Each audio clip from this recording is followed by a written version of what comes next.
If you had to build one table that must survive the next 20 years, would you choose plywood or solid wood? I know. This is one of those questions that instantly divides a room full of woodworkers. Most woodworkers have a strong opinion about this.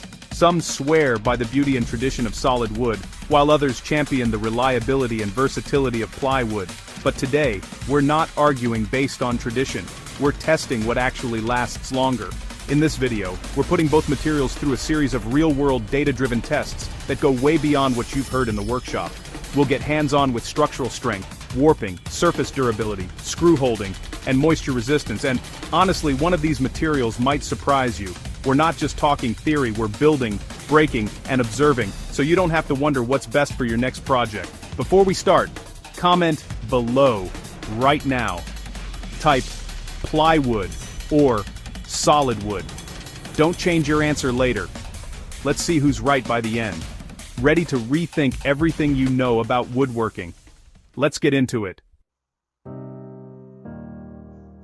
Let's kick things off by talking about structural strength. This is where plywood's engineering really shines. Plywood is made from thin sheets of wood veneer, glued together with each layer's grain running perpendicular to the last. This cross-laminated structure means plywood resists movement in all directions. So when the seasons change and humidity goes up or down, plywood stays remarkably stable, almost like it's got its own internal skeleton. Now contrast that with solid wood.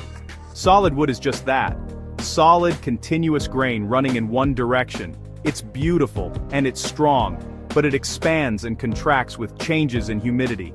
This can create internal stress, especially in wide panels like tabletops. Over time, that stress can lead to warping, cracking, or even splitting if not managed properly. It's one of the reasons old farmhouse tables often have those telltale cracks.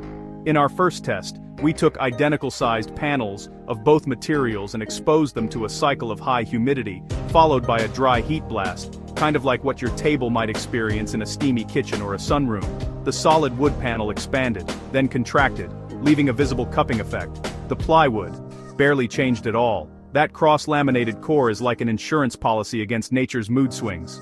But here's the thing. While plywood is inherently more stable, not all plywood is created equal. Cheap, poorly glued plywood can have weak spots that fail under stress. Quality matters. A lot. The same is true for solid wood. Poorly dried lumber is destined for trouble down the line. So, structural strength is as much about material selection as it is about the wood itself. If you're building something that needs to stay flat, like a tabletop, a cabinet door, or a bookshelf, plywood is usually the safer, more predictable bet. But, if you want heirloom quality and don't mind a bit of movement, solid wood has a unique character that can't be matched. So, first round, plywood takes the edge for stability, but with a big asterisk. Quality counts. Next up, let's see how these materials handle the test of time when it comes to warping. Warping is the silent enemy of every woodworking project. It doesn't happen overnight, but give it a year or 5 and you'll really start to see the difference between plywood and solid wood. Plywood's secret weapon is its layered construction. The alternating grain directions mean that when one layer wants to move, it's held in check by the next. This dramatically reduces the risk of cupping, twisting, or bowing over time. We simulated a year's worth of seasonal changes in just a few weeks, using temperature and humidity cycles. The plywood panels barely budged, no noticeable twist, no cupping. Meanwhile, the solid wood panel started to show a gentle curve along the length, and a slight cup across the width. It's a familiar sight for anyone who's ever pulled a board from a garage after a long winter. But here's where it gets interesting. Not all plywood wins this fight. Cheap plywood, especially the stuff with thin or poorly bonded veneers, can delaminate.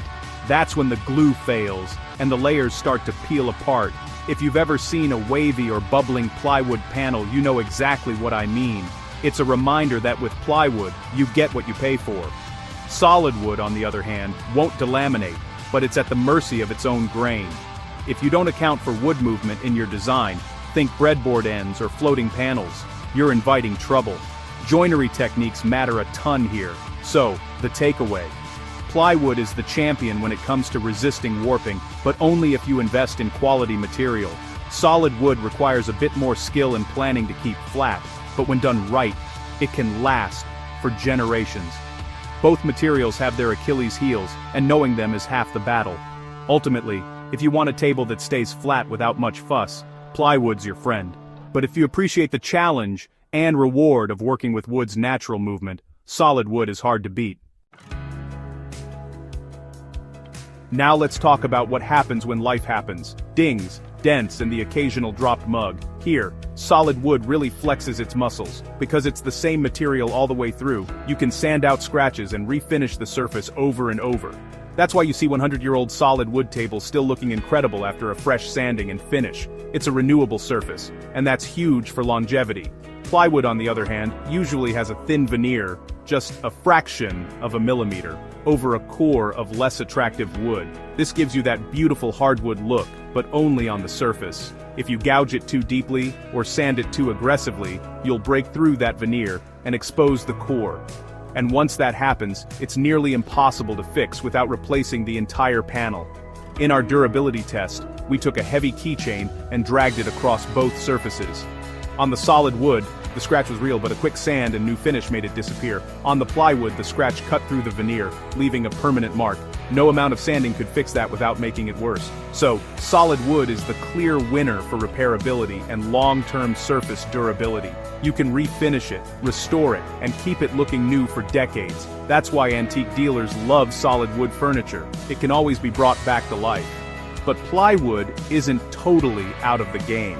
High-quality plywood with a thick veneer can take a bit more abuse, and it's great for parts of furniture that don't see a ton of wear, like the underside of a table or the backs of cabinets. So, if you want a tabletop that can survive years of family dinners, homework, and the occasional art project, solid wood is your best bet. But for panels and less visible surfaces, plywood is a smart, cost-effective choice. Next up, let's dig into something that doesn't get talked about enough: screw holding power. This is crucial for tables, especially if you plan to take them apart and reassemble them, or if you want them to survive a few moves. Solid wood, thanks to its continuous grain, holds screws incredibly well, especially in the edges. The fibers grip around the threads, which means joints stay tight for decades. Plywood, on the other hand, is a bit trickier. The cross-laminated layers mean screws can grip decently in the face. But in the edges, where the grain is short and layered, screws can pull out much more easily. If you've ever had a shelf collapse in a cheap bookcase, you've probably seen this firsthand. The screw just chews up the layers and spits them out. We tested this by driving screws into both the face and edges of our samples, then measured the force needed to pull them out. Solid wood held on tight, even after repeated insertions. Plywood started strong in the face, but edge screws failed much sooner, sometimes with just a little pressure. That doesn't mean plywood is useless for joinery. You just have to use the right techniques. Pocket hole screws, special anchors, or dowels can all help, but if you want a joint that will last through years of use, solid wood is the gold standard. It's especially important for parts that take a lot of stress, like table legs and aprons. Plywood is best for large panels, backs, and surfaces where screws aren't the main thing holding it all together. For anything structural, solid wood edges are the way to go. That's why most high-end furniture uses plywood for the panels, and solid wood for the frames and joints. So, if you want your table to survive a move, or a few generations, pay attention to where your screws are going, and choose your materials accordingly.